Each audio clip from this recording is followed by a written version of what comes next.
Thank you for listening to the Dog Trainers Podcast, a podcast created by dog trainers for dog trainers, or anyone who's ever fallen in love with man's best friend. No, I wanted to bring something up because it's we kind of talked about it with the episode with Sarah Brewski, where we made this joke. We said, or not a joke, but just this observation where we're saying how, shits and clubs, they have clubs.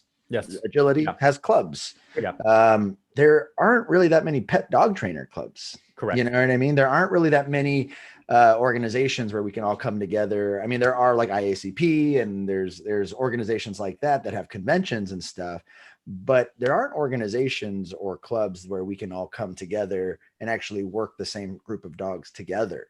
Correct. Right. And so I have a nonprofit, the Canis Foundation, and the initial mission of that is to train fosters and volunteers to be better fosters and volunteers. So while the dogs are in the system, they can get those dogs homes quicker, and forever homes, right? And then also provide support with people who are having issues, free consultations, free couple private sessions, free entry to group classes, so that they have the means to be able to train their dogs. And so that idea sparked something in my mind where I was like, every week we get calls, or not calls, but DMs from people on the Dog Trainers Podcast. We love you guys. Great. How can we learn? How can we do this? How can we do that? And obviously we have the internet. And because of not only the international reach of this podcast, it's been wonderful. There are people out there who want to work together. Yes. Right. And in my mind, I'm like, all right, so obviously like I have a mentorship program. You have a mentorship program. You're starting to get your mentor now that you got your business up off the ground. Like we all have our mentorship programs, but I'm teaching them. I would love to cross-pollinate. I would love to create a way where we could all come together for a common goal. For example, maybe 10 rescue dogs out in Austin.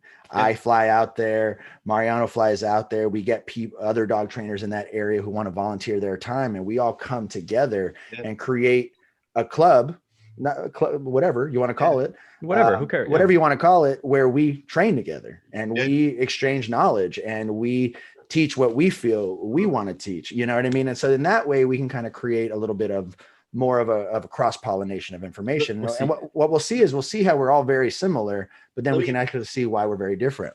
Let me throw this out for you, man. Yeah. Like I'll offer right now for my mentorship program, if you want to come in and you want to do a lecture for us, I will happily give you the floor. And if you want to let me do that for you, I will happily do that for you also. Jonas, I'm gonna take you up on that, and I need to bring you out here for some adoption events we have coming up for the foundation. So we'll talk more offline. I'll do it for free.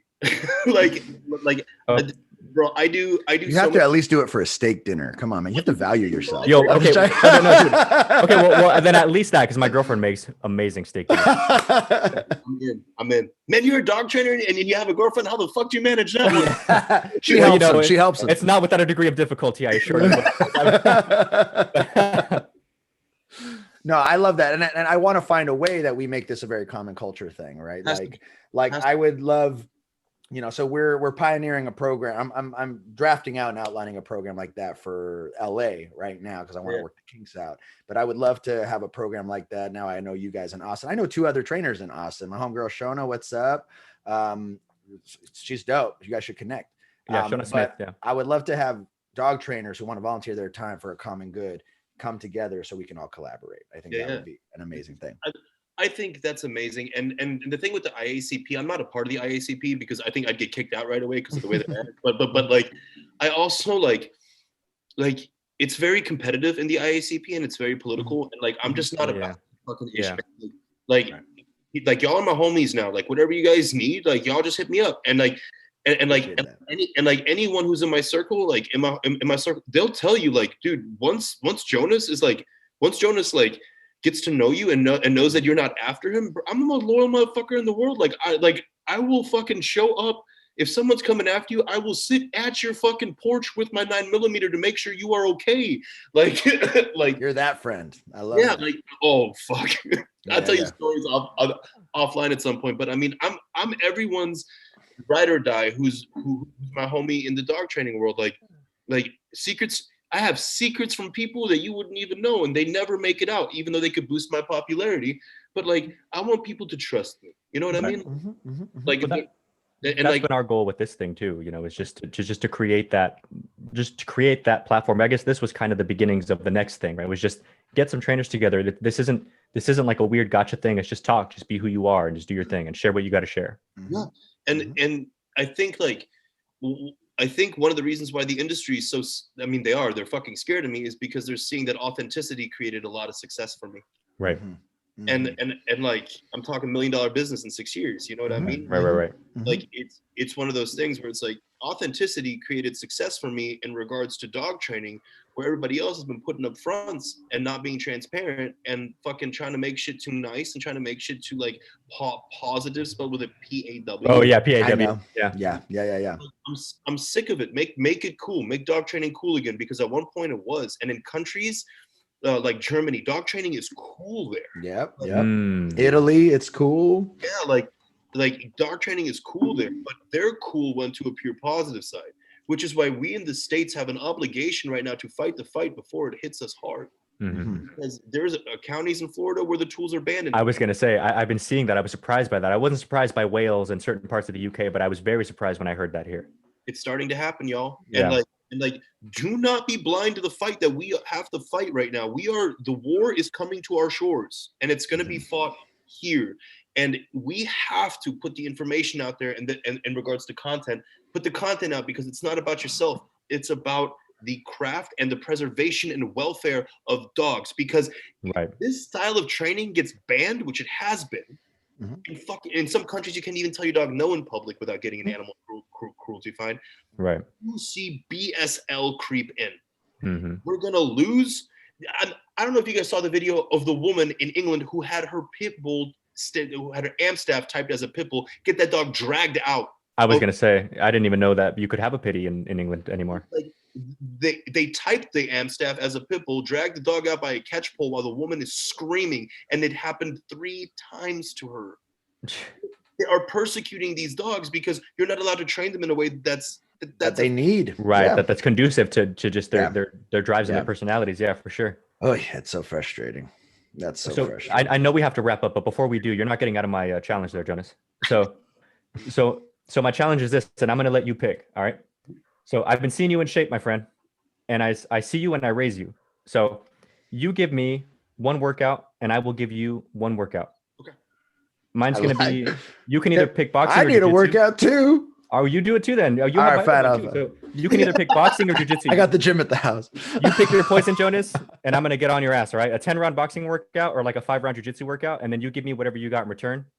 Actually, you guys are really fit. I'll let you guys do it. I'm going to work on it. Shit, but I'll do it. I'll do the boxing workout. I'll do the boxing workout, and I will video it for nice. The I'm before gonna and after. for you. Yeah, I'll send it to you. So too, I'm gonna send you one so that you know what you're doing. Okay. Because you know I'm just kidding. And it's gonna get you. I hope so, because I'm always down to be challenged, and then I'll construct a hypertrophy workout for you for bodybuilding. I'm down. Okay, cool. Let's do it up. Just make sure you make sure you eat properly that day, because you're gonna because you're gonna be maxed out.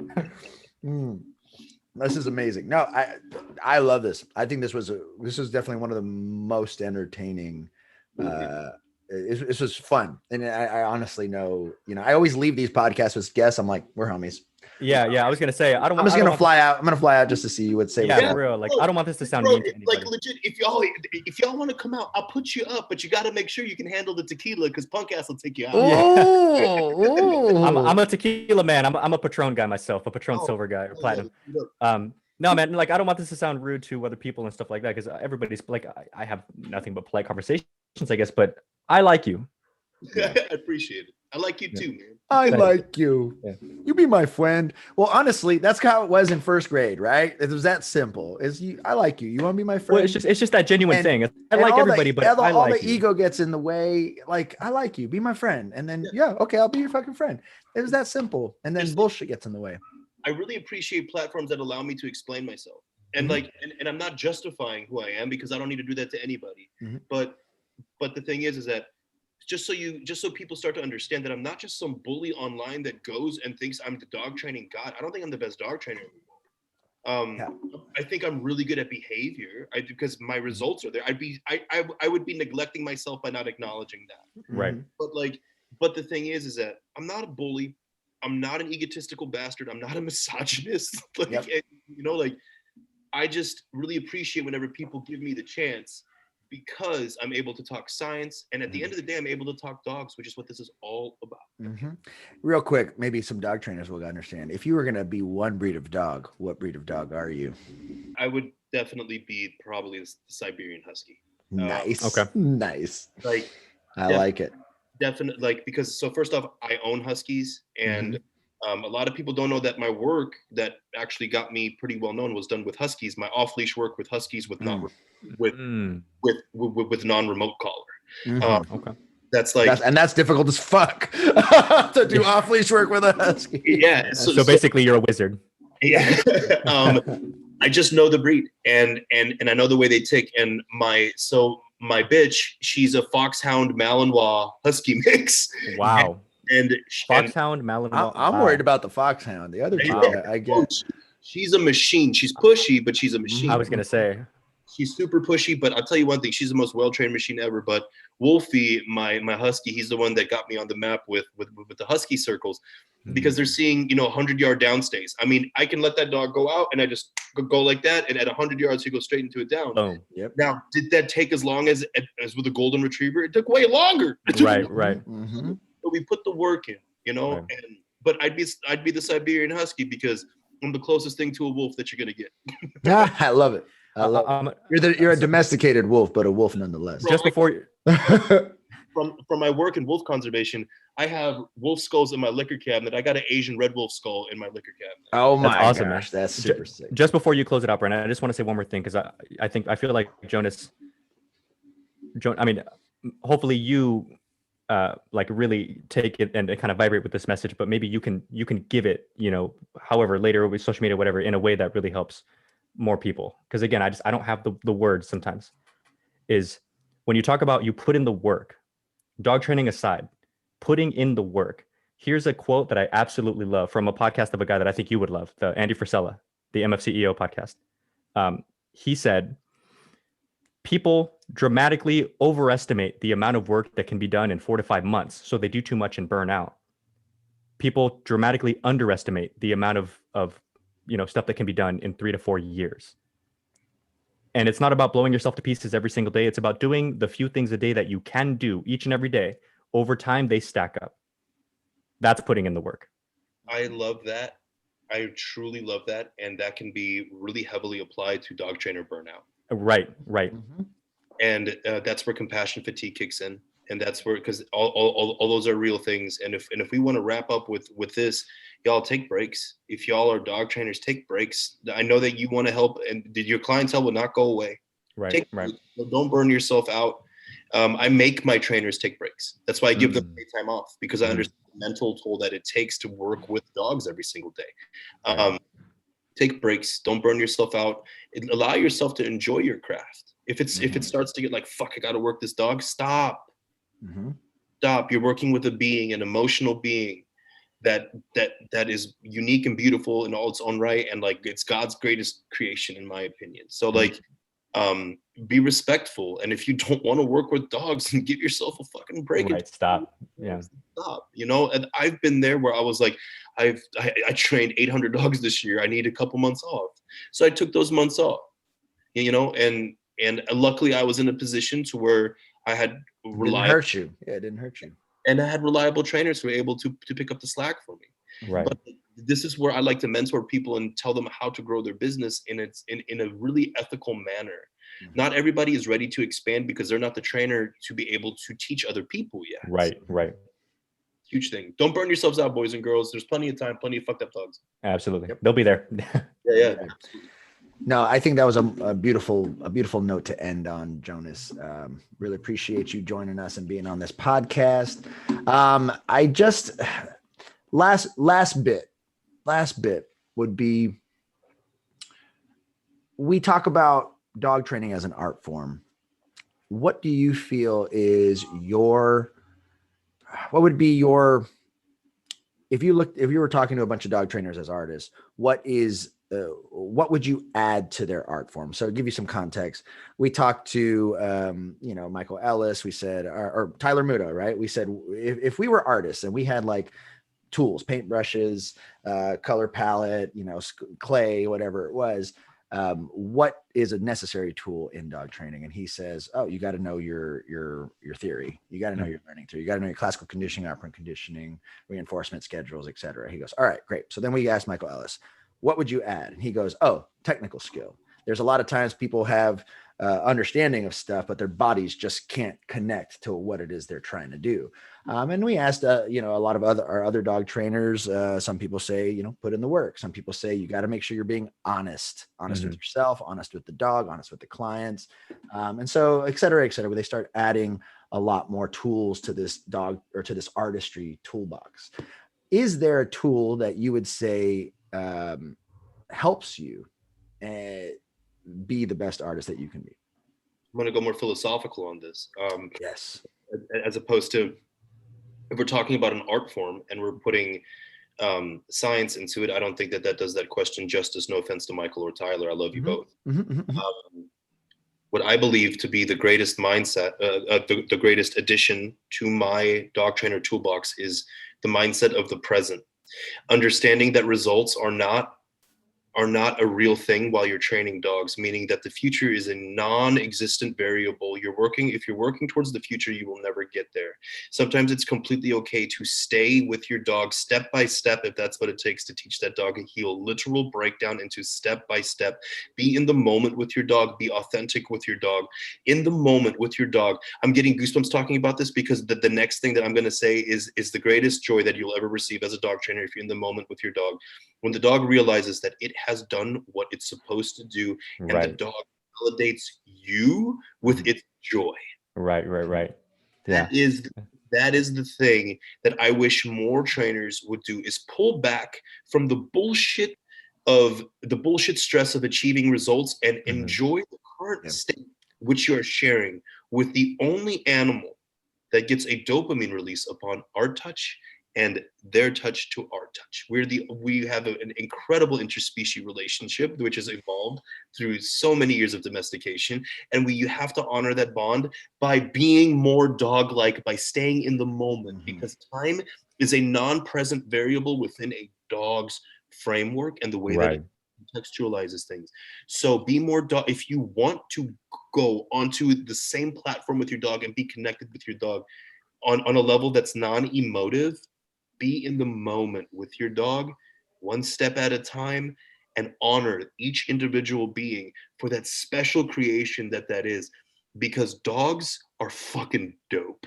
Yeah, they fucking are. I love that. Sharing that moment with that dog, it is the only time in the fucking world that you will feel that you're spending time by yourself with another being.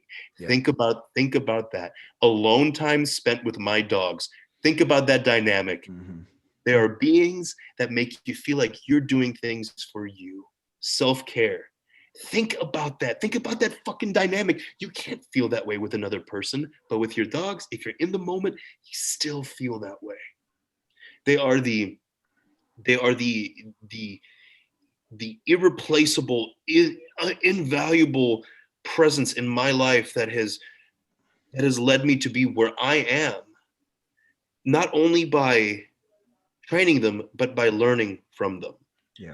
Be in the moment with your dog and be receptive to the teachings of the dog. Because if the dog can't teach you, you can't teach the dog. Right. Because at the end of the day, none of us know for sure if what we're doing is right. We're just taking our best guess. We dribble and we shoot.